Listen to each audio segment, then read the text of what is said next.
This is Theo Henderson from Unhoused.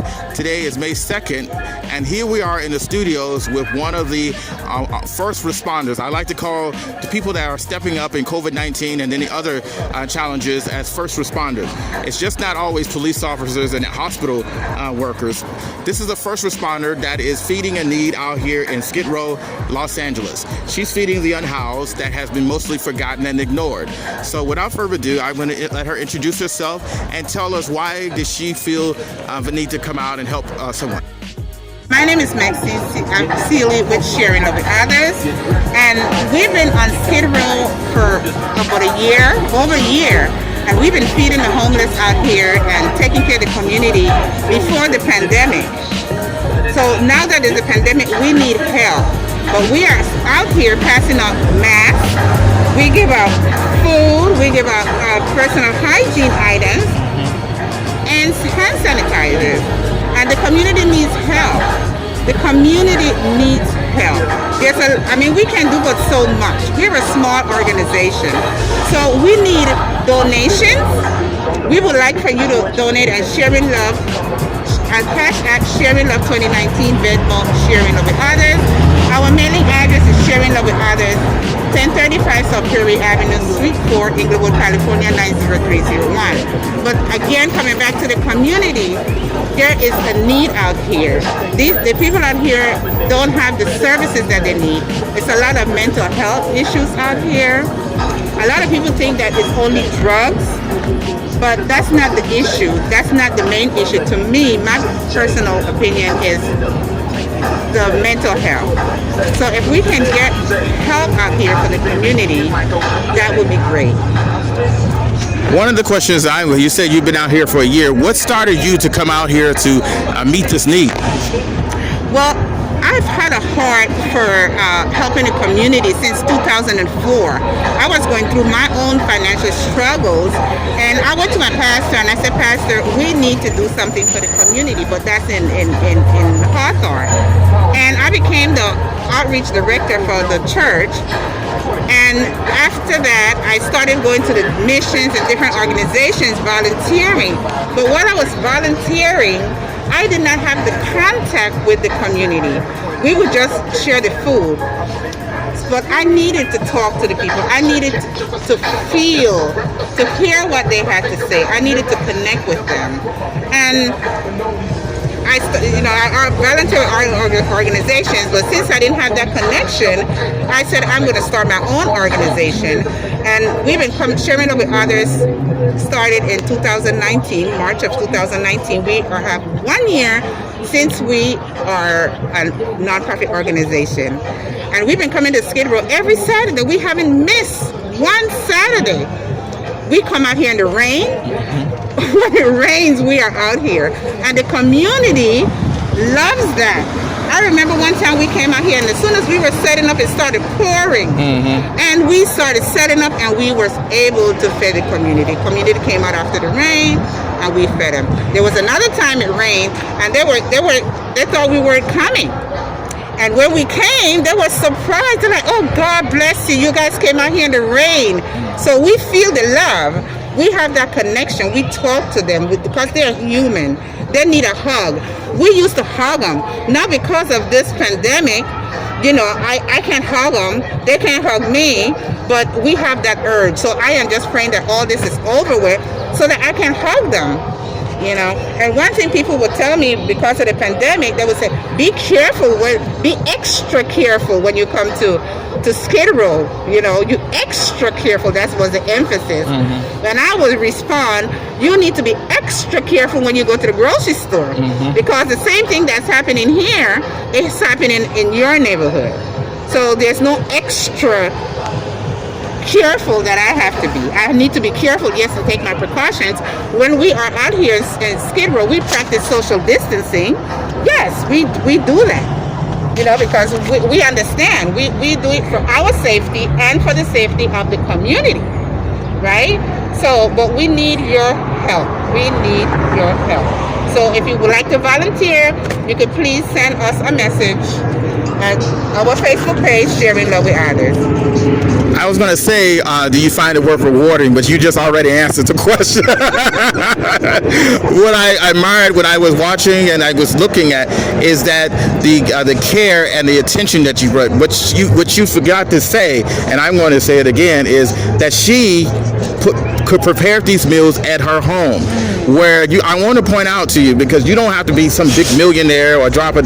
If you really want to make a difference in helping unhoused people, these small things mean a lot. As a person that's been unhoused and unhoused now, I understand that, and I wanted to point that out because she chose one moment in time to say, you know what, I'm going to make a difference, a positive difference, instead of a negative difference and calling the police on them or causing more misery for people that already are down on their luck.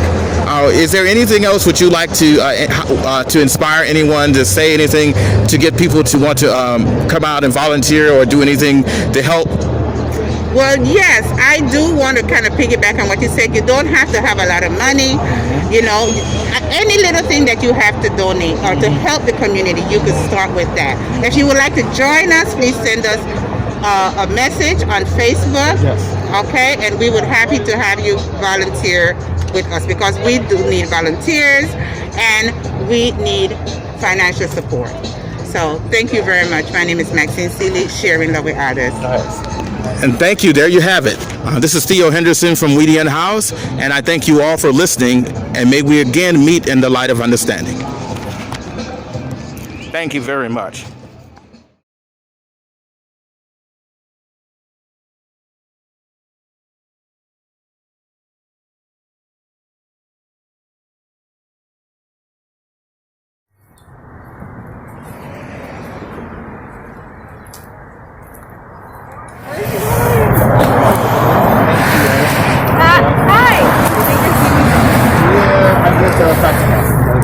I also have a podcast on the house. Would you mind?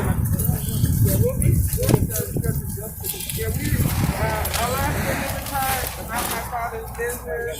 So we just want to help. You know what you want us? Get a bag? Look at this. People who feel like there's no answers and no one cares, they just feel hopeless. Some people feel hopeless. So we out here dealing hope, not dope. Oh, okay. I gotta deal with that.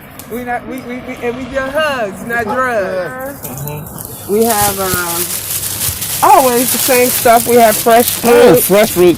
And courtesy of Mark, we have cane socks. We have soup, meat, lots of snacks. Good point. Where unhoused people, these are things that people can eat and be able to open. You know, and then other thing that I like when people give out food, it's fresh. It's not beaten down or it's not spoiled. So this is one of the benefits of one of the things that I wanted to point out. And this is not the city's doing this. This is these people are the kindness of their heart chipping in and doing something for our Costco, the restaurant depot, Smart and Final. No Food Shelter is giving us food. We have to buy it ourselves. Or Food Pantry. Exactly. We buy it ourselves. This is why I feature her as one of the first responders, because this is the first responder, because despite all of the legislation, people got to eat no matter whether they housed or unhoused. And we are eating as a human right as well. And being able to have fresh food that you would eat it yourself at your home is an opportunity that should be had by the unhoused community as well. What we got, ladies? Oh, Russell. Oh, that's Russell. Lunch back here. Oh, look at this back here. I just love those shapes. And, you got to, wait a minute, we got to investigate. We got raspberry cookies. You know, this might have to be investigated further. It might be edible. And we got, listen, another example of how it's easy for unhoused people to eat. It's water, food, it's utensils, water, and the best did not last. I won't say anything. You won't say anything. Dessert. You know, I'm a dessert eater, so. And I want to say that each of those comes with a meal from the Rice Guys. Oh, wow. Because the Rice Guys also, during the pandemic, have stepped in and have fed a lot of the unhoused community with Koreatown for All, too. So, yes, that's what I was going to say. So they're doing us, Koreatown for All. Melissa, thank you, Melissa, Chris. Yes. Perla, James, Kyle, and Streetwatch.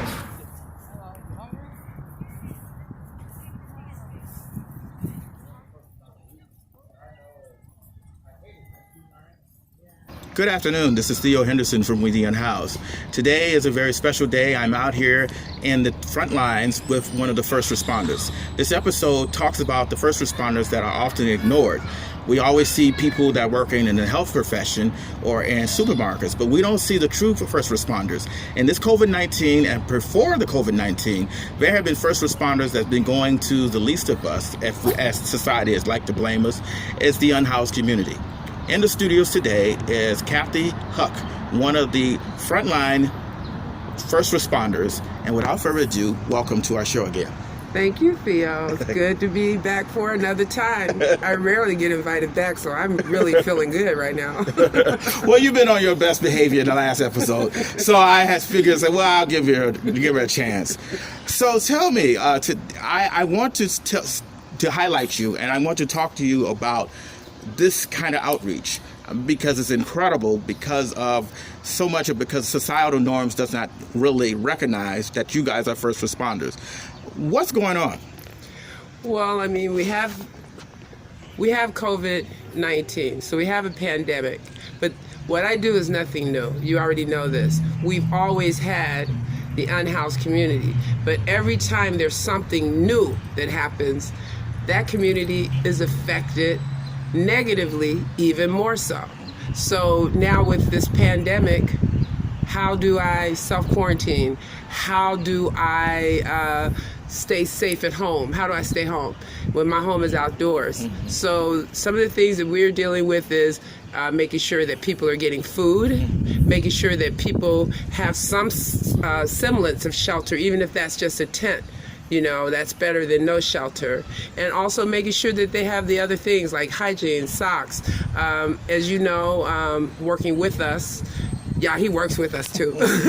But working with us, a big part of what you're always, pushing is the outside resources, making sure that we're marrying them to the resources that we need. We just spoke to this lady here that may be eligible for Project Room Key. Exactly. So just giving her the information and what she needs to do, and also using our, organizations of friends. We have a lot of friends that are with organizations that have resources that we use. So taking the advantage of our friends' resources. As a first responder, is it tough to see that when you're going out here and you get to have the supplies and you come back and you hear someone's things have been taken or they've been swept? What is your feelings about that? All right, so that is like my pet peeve. All right, so now you can make me get mad. Y'all going to see me mad for the first time. But it is really hard, because it's hard enough as a marginalized individual myself, ethnically, we don't get paid. And I'm sure a lot of people think that that's the case. So everything that's happening with About My Father's Business, as you know, either is coming out of our pockets, out of my pockets, or some donor, if we get a donor. But nothing have we ever gotten from any local official or government grant. So for the city to come out, matter of fact, I'm just going to go into my last one, which was on a Saturday 2 weeks ago. As you know, we bought 40 pounds of chicken. It was frozen. It was already pre-cooked. We bought 20 pounds of chorizo, as I can remember, and I think 120 hamburger buns, patties that were frozen. We bought that on Saturday. Plus, as you see, everybody gets a grocery bag with 2 or 3 days worth of groceries as well.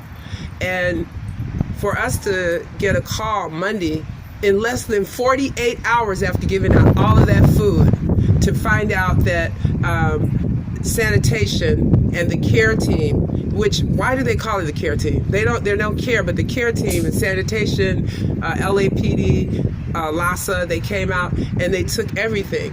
And it was just my birthday. Right after my birthday, I did a fundraiser on Facebook, and I asked everybody, all of my friends, to please donate so that we could have tents for COVID-19, so people could self-quarantine at least in a tent. Mm-hmm. And I had I bought every tent in Walmart.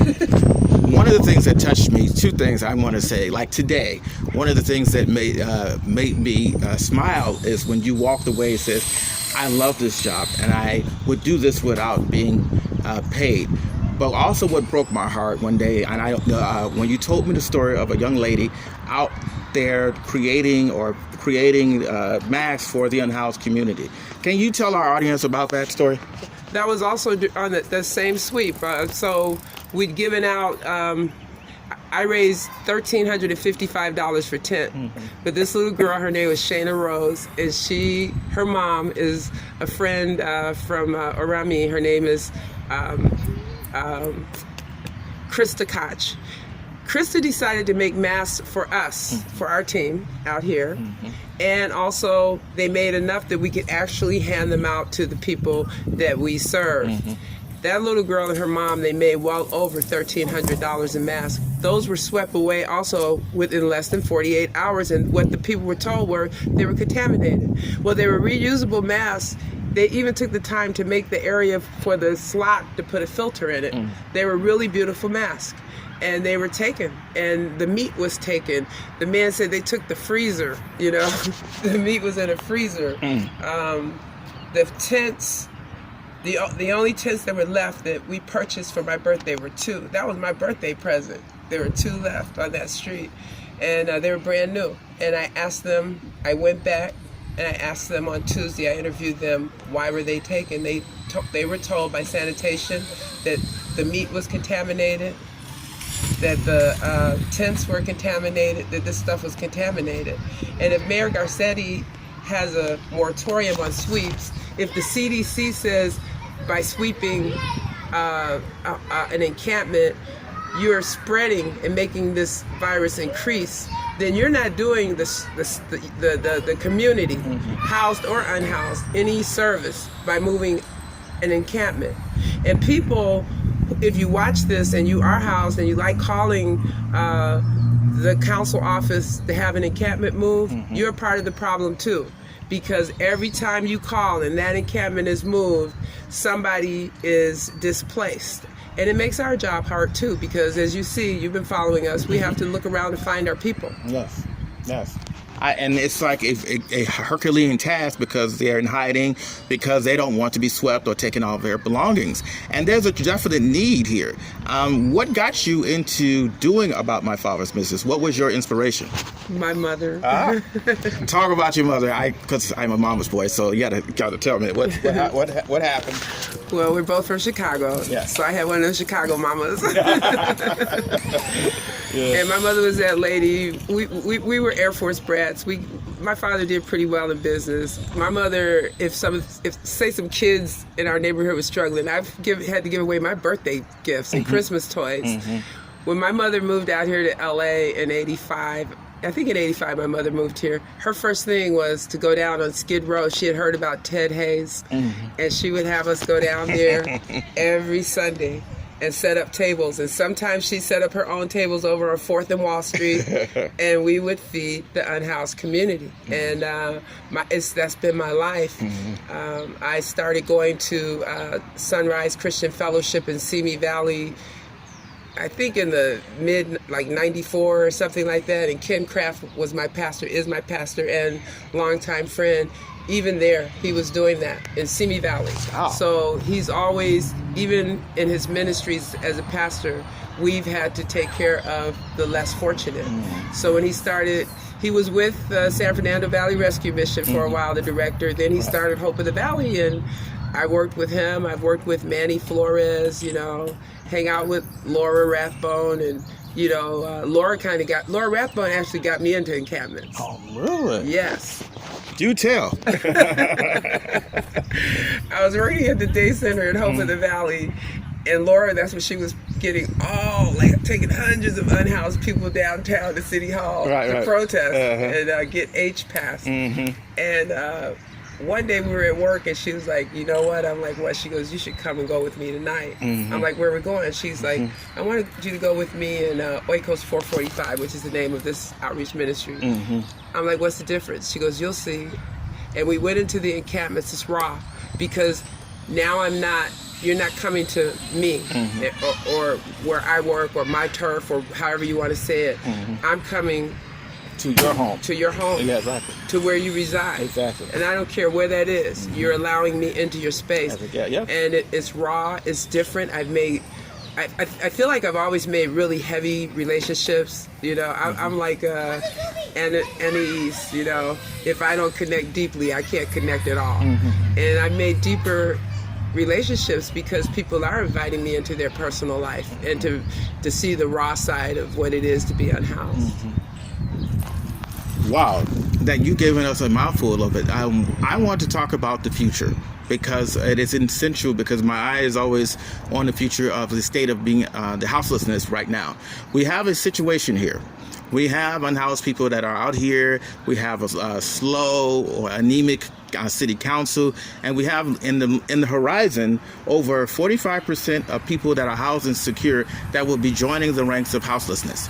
And I want to see what can we do, and what are your thoughts on that, and how can About My Father's Business meet the need and challenge?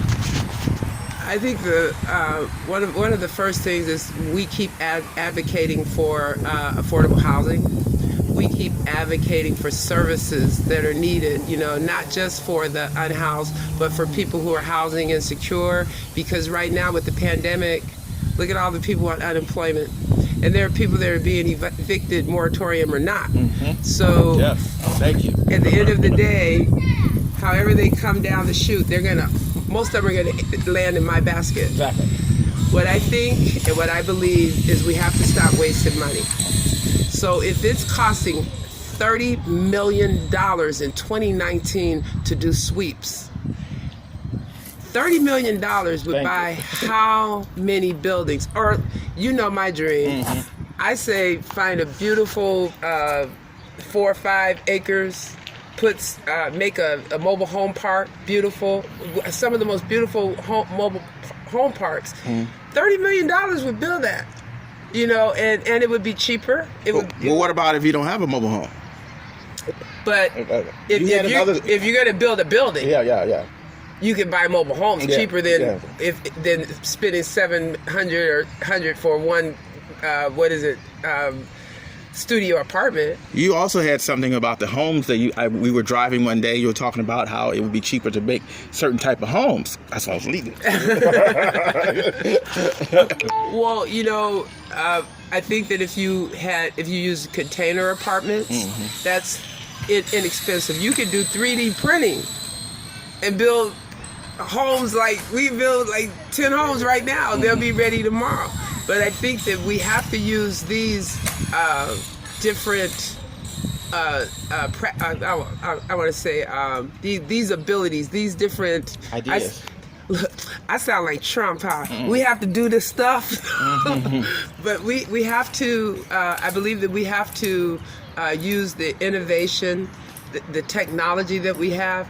But I'm just saying, to me right now, the answer to this, $30 million. You could make a mobile home park with trees, a park area. Why do people have to sleep in their cars in the parking lot? Yeah. And that's expensive. Okay. Mobile home park is still cheaper. It's cheaper. I have another question. Is like what you pointed out, because it is expensive, is the Los Angeles Police Department budget is 54% of the city budget. Why are we spending over billions of dollars paying them to criminalize unhoused people? I think this is the most ridiculous thing that I've ever heard.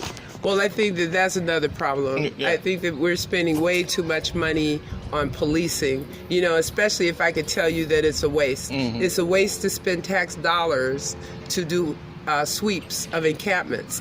It's a waste of tax dollars to drive up and down the street and racially profile my kids because they black. Exactly.